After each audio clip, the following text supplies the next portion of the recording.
क्या तुम्हें पता है, जिस सूरज को तुम रोज देखते हो, जिसकी वजह से तुम जिंदा हो, जिसकी वजह से ये पूरी अर्थ चल रही है, वो एक दिन मरेगा। हाँ, सुनने में वियर्ड लग रहा है ना, लेकिन ये सच है। और जब वो मरेगा ना, तो जो होगा वो किसी हॉरर मूवी से कम नहीं है। सूरज फटेगा नहीं, बल्कि वो फूलेगा, जलेगा, अपनी स्किन उतारेगा और लास्ट में एक छोटा सा डेड एम्बर बन जाएगा जो ट्रिलियंस ऑफ सालों तक अंधेरे में पड़ा रहेगा। आज इस वीडियो में मैं तुम्हें पूरा सच बताने वाला हूँ, स्टेप बाय स्टेप, बिल्कुल सिंपल भाषा में, जैसे एक दोस्त दूसरे दोस्त को समझा रहा हो। तो अगर तुम्हें स्पेस, साइंस और ऐसे माइंड ब्लोइंग फैक्ट्स पसंद हैं, तो चैनल को सब्सक्राइब कर दो, क्योंकि ये मेरा पहला वीडियो है और मैं चाहता हूं तुम इस जर्नी का शुरुआत से हिस्सा बनो। चलो शुरू करते हैं। Hey guys, welcome to my channel Nikhil Uttam. ये मेरा बिल्कुल पहला वीडियो है, तो थोड़ा एक्साइटमेंट भी है और थोड़ा नर्वस भी फील हो रहा है ऑनेस्टली। लेकिन मैं प्रॉमिस करता हूं, इस चैनल पे हम ऐसे ही टॉपिक्स डिस्कस करेंगे जो सुनने में क्रेजी लगते हैं, लेकिन एक्चुअली सच होते हैं। साइंस, यूनिवर्स, ऐसी चीजें जो हमें नॉर्मली पता नहीं होती। तो अगर तुम्हें भी क्यूरियोसिटी पसंद है, तो चलो आज का टॉपिक स्टार्ट करते हैं, सूरज की मौत। तो सबसे पहले समझते हैं, सूरज है क्या? ये कोई सॉलिड चीज नहीं है। ये बेसिकली एक बहुत बड़ा गैस का गोला है जो अपने सेंटर में, जिसे हम कोर बोलते हैं, नॉन स्टॉप न्यूक्लियर फ्यूजन कर रहा है। अब फ्यूजन क्या होता है? सिंपल लैंग्वेज में, दो छोटे एटम्स आपस में जुड़ जाते हैं और इस प्रोसेस में एनर्जी रिलीज होती है। सूरज के अंदर हाइड्रोजन एटम्स, सबसे हल्का गैस, आपस में जुड़ के हीलियम, थोड़ा हैवी गैस बनाते हैं और इसी से वो एनर्जी निकलती है जो हमें लाइट और हीट देती है। ये प्रोसेस पिछले 4.6 बिलियन सालों से चल रहा है, बिना रुके, एक सेकंड भी ब्रेक नहीं लिया, और ये आगे भी चलेगा लगभग 5 बिलियन साल और। तो रिलैक्स, कोई टेंशन वाली बात नहीं है अभी के लिए। लेकिन हाँ, एक दिन ये फ्यूल खत्म हो जाएगा और तब जो होगा वो देखते हैं। तो जब हाइड्रोजन फ्यूल कोर में खत्म होने लगता है, एक चेन रिएक्शन स्टार्ट होती है। ग्रेविटी, जो चीजों को अंदर की तरफ खींचती है, वो कोर को जोर से स्क्वीज करना शुरू कर देगी, क्योंकि अब वहां फ्यूजन एनर्जी नहीं बची जो इस प्रेशर को रोक सके। ये स्क्वीजिंग कोर को और ज्यादा गर्म कर देगी और ये हीट सूरज के बाहर वाले लेयर्स को बाहर की तरफ धक्का देगी। और यहीं से शुरू होता है असली ड्रामा। इस हीट की वजह से सूरज फूलना शुरू हो जाएगा और हम बात कर रहे हैं काफी ज्यादा फूलने की, शायद 100 गुना बड़ा जितना वो अभी है। इस स्टेज को बोलते हैं रेड जायंट। अब फनी बात यह है, जब सूरज इतना बड़ा हो जाता है तो उसकी सरफेस एक्चुअली थोड़ी ठंडी हो जाती है, इसलिए वो रेडिश दिखने लगता है, बड़ा भी और लाल भी, इसीलिए नाम है रेड जायंट। इस स्टेज में क्या होता है? सूरज इतना बड़ा हो जाएगा कि वो मर्क्यूरी और वीनस को निगल लेगा, पूरी तरह से गायब। और अर्थ का क्या?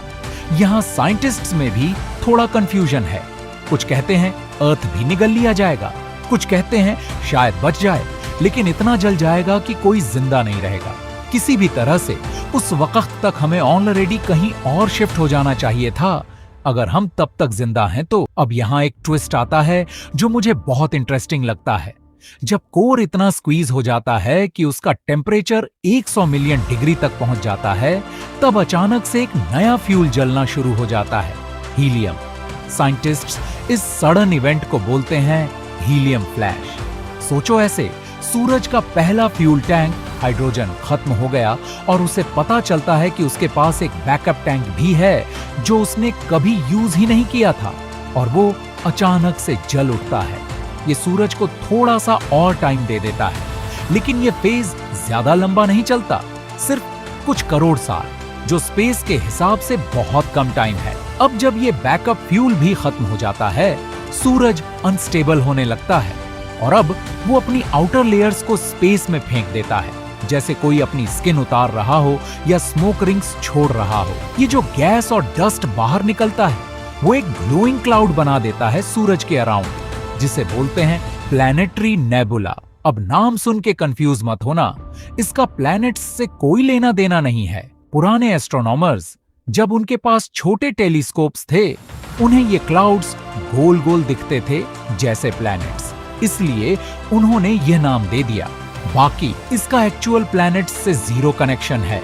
ये एक बहुत ही ब्यूटीफुल लेकिन सैड स्टेज है, क्योंकि ये बेसिकली सूरज के लास्ट मोमेंट्स हैं जब वो अपना सब कुछ बाहर फेंक रहा होता है। तो जब ये सब लेयर्स उड़ जाते हैं, पीछे क्या बचता है? बस एक छोटा सा बहुत डेंस कोर, जिसे बोलते हैं व्हाइट ड्वार्फ। ये साइज में लगभग अर्थ जितना होता है, लेकिन इसमें सूरज का आधा मास पैक होता है। इमेजिन करो, एक सूटकेस में तुम पूरे घर का सामान जबरदस्ती भर दो, कुछ ऐसा ही है ये।